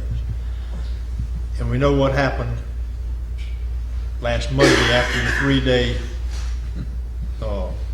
federal season that they'd given us. And we were down there picking up fish heads. Yeah. I mean, so Yeah. my point being that if they're going to give us more federal days, which appear to be just weekends, that problem is going to increase as long as it's in federal water. And we just somehow got to find, I mean, I've dealt with Duke, and I know that others have, and they have their own drumbeat, but we've got to find, is that, just for clarification, that's the issue? That's what, if we're waiting for power? We're waiting to get clarification from Duke Energy that they will give us power, yes. Okay. What about what we're going to build there? We're going to build the 2 tables, which is very simple. I don't think we need to make it more complicated than it needs to be. The cooler itself is just, we'll come in on a truck, drop it off, hook power to it, move on down the line. Okay, so if we got power tomorrow, don't we need to be down there building what we're going to build? I mean, no, we're not going to get power tomorrow, but don't we, if we're going to be waiting. Yes, we need to be when prepared for when that time comes. When we get power, let's don't be waiting on the city. This is my point. Yes, sir. That's all been approved. Everybody knows what we're building. Everybody knows how it's going to work. Okay, I make sure I'm not the only one. So we have a solution for the drain. We're ready to go. Yes, sir. We're ready to go. All right, well, please, I think we should put that on let's move that up a notch on our list so that we can be ready to go. And the container is somewhere on hold for us? Yes, sir, I've put it on hold from ordering it until we got absolute assurance from Duke that we will get power out there. Don't It's we a matter of expect just it? calling. Don't we expect to get power out there? I don't expect anything from Duke. I mean, long extension cords. Okay. All right, I just want to see, I wasn't sure where we were. I would suggest that you, Fire's lit, Mayor. I'd start a fire. We know what we went through dealing, just trying to get some Christmas lights. You remember that? Well, I mean, we thought we were, okay. All right, motion for adjournment. I got one go announcement, ahead. please. Tomorrow, what's today? Tuesday? Wednesday, Thursday, we'll be sending all the council members a email for the 4th of July fireworks. It has come to the recommendation by our engineers that we do not use the T to support our fireworks, so we're going to be moving it down the pier a little bit. What that does for us is it's going to create a fallout area on the beach. We're going to have to close a very small portion. I will send it to you, the area that needs to be closed. I'll get all that to you tomorrow with the dimensions and all that good stuff. Just want to give you a heads up that that's coming for the 4th of July. We will have to close a small portion around the pier. That's it. That's all I got. Motion for adjournment. So moved. Second. Thank you, everybody, for coming.